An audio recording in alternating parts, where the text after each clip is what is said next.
मैंने केमती अच्छा भावुँ भले थे आपण मैंने मुझे जस्ट आसली ड्यूटी आसी खाई पीकी आसली मोर प्रतिदिन ड्यूटी करने ड्यूटी तो नुहे कह ड्यूटी नुहे से हूँ मनीष गोटे कर्तव्य जोटा कि मनीष हिसाब से करवा कथा मुझे तो जानी आपण मैंने करुँच कि नहीं जनवाक चाहूँगी मुझे जोटा कहूँ आप करूँ मोर ये आसबार खरारे कारण हूँ देखो सी चढ़ई बस देखूँ मत तो देखा आपको देखा जाऊँ तो कहीं बस जानते देखो मुझे मैं पा रखी सब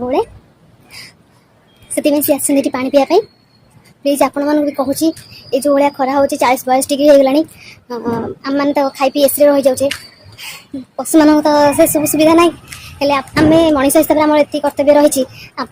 पानी से रखिए आप खोला जगार हो कि छात पर हो से पा गोटे जगार रखु जो से शोष मेंटी पारे एमती बहुत जीवजंतु मरी जाऊँ।